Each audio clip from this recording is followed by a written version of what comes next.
back to you. Like I said, you going through a lot of shit, and you're putting it all out on stages and your videos, and you in the game, and you fucking with the right people. So, hey man, the party don't owe me shit. I had a ball. I'm having a ball right now. I'm behind my kid's career right now. We go get into all of that, Bill. Glad to be here, I'm very humbled by those words. I'm very, very humbled by those words, King. Because I know you mean it, and you definitely seen it. You know what I mean? From when I was in my teenage years, and you were definitely an icon. For you people that don't know who Bill Hill is, and y'all know I don't like to give y'all the regular run-of-the-mill guest.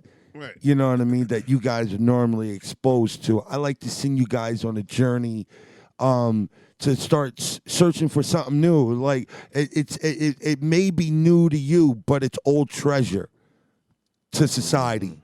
Okay? Bill Hill is the first comic on national television, Def Comedy Jam, to smoke marijuana on TV. And literally through his set. Okay? I think we have a little bit of that just so you guys can just kind of get a little piece of this. You know what I mean? And granted, you guys gotta understand this is like 93. 93. You were a baby then, Unc. No, this is when you were a baby. Yeah. I was an infant at this time. But you were still iconic. Everybody talked about this shit. This shit. I wasn't even at the taping. Right. It rang. I was up at the Uptown Comedy Club. Wow. Outside handing out flyers when everybody was calling talking about it because y'all was downtown at the Paramount recording the episode, and everybody was, oh my God, Bill Hill was smoking weed on stage. Crazy. Bill Hill got Russell Simmons in trouble. It was all these different stories the way it all went down. Bill's bad. But guys, I just want y'all to get a little glimpse of Bill Hill and my the big homie Martin Lawrence introducing him to the world back in, this is motherfucking 93, dude. That shit was packed. Coming to the stage from Detroit, Michigan. He's living in Washington, D.C., my hometown, Maryland, that whole nine, coming home to you. Coming to the stage, give it up for my man, Bill Hill. I'm saying. Oh, it's epic, man. That's enough, man. Niggas always all right.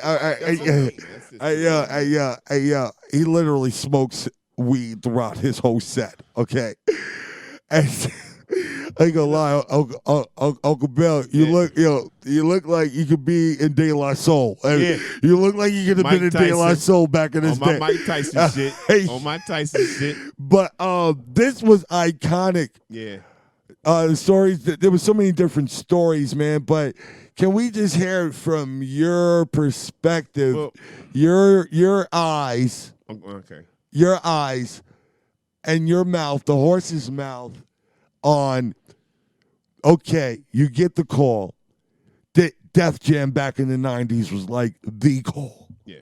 It's like getting the call for Carson. Yeah. And for all black comics. It was. You know what I mean? It's like, you're doing Johnny Carson. You got a first audition, though. Yeah.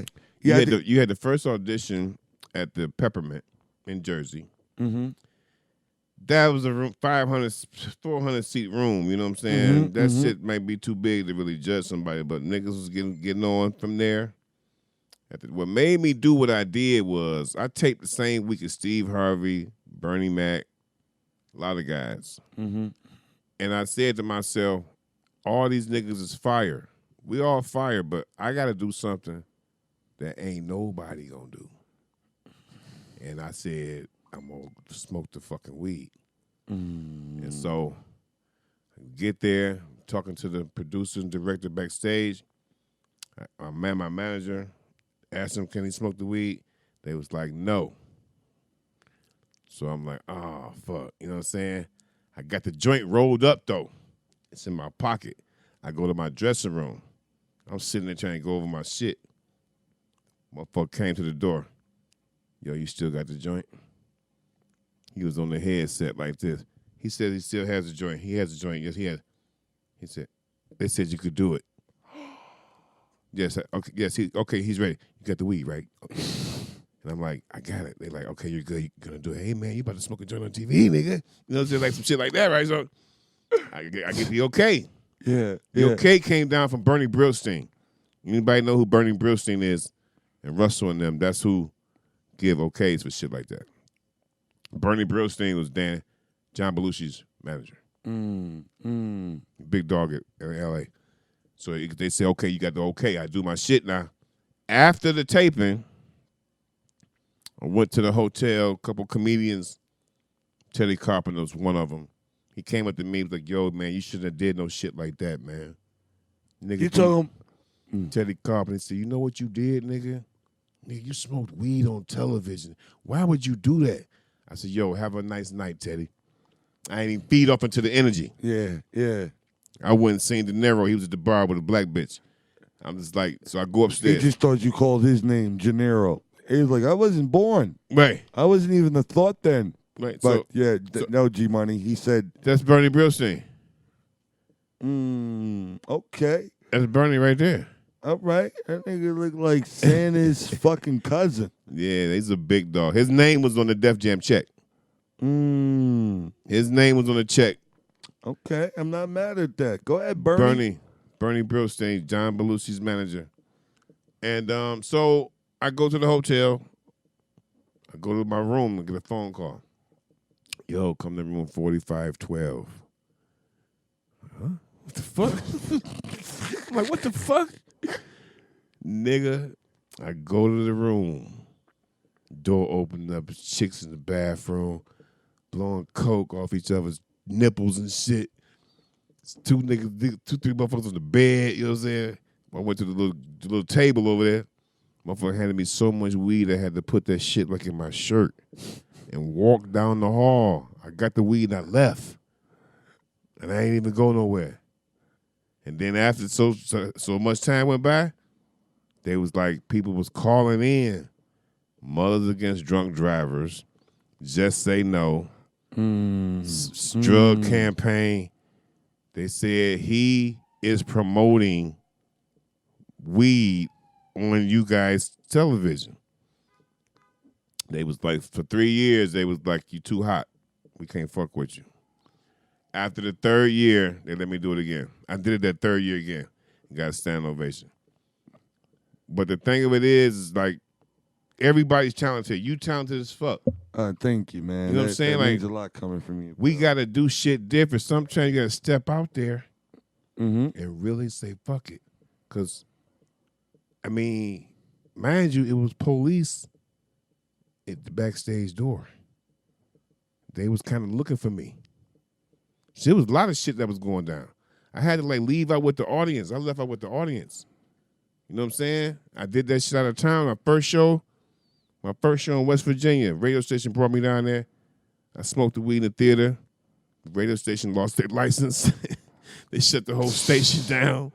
The fucking sheriff that was outside. That's crazy. They had a limousine for me, right? There was this police that surrounded the limousine. I had to walk off the stage, on the stage, on the side of steps that would go right to the audience. That's hilarious. I started doing that, and then I told myself, yo, I got to stop smoking weed on these stages. This shit is getting it's police and shit. The radio station lost their license. Yeah, that's major. For promoting me to come down. You were like the lead. You were like the weed Lenny Bruce of comedy. Yo, they was giving me so much weed. Yo, I'm gonna tell you, they was giving me so much weed, bro. Everywhere I would go, it was like they want to smoke, and I'm with that. But shit started changing. Shit started getting goofy. Like they started looking at shit like that as bad. Like you know what I'm saying? Like, but you talking about marijuana, but you motherfuckers is on Percocet. Motherfucking Deladas and shit, y'all. It's a whole new. Glorifying it's a that whole new shit. game now. It's a whole new game. Where we're coming from in comedy and the hustle and the game and all that shit. It's a whole new game. Like the comedy game is just in a whole nother place right now. You know what though? One thing about comedy, it's always gonna be a room to do. That might be a once a month, and there's grown people there, and it's good food, them rooms is gonna always survive.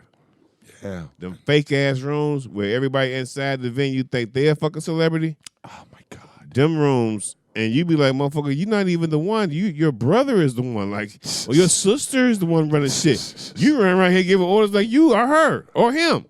It's a lot of people be doing shit like that. Yeah. Like, yo, fall back. Yeah. Especially in the black community, we love the flex power, bro. We love, Yo. But the truth of the matter is, a lot of times you can't feed into that whole shit because the truth of the matter is you're just passing through.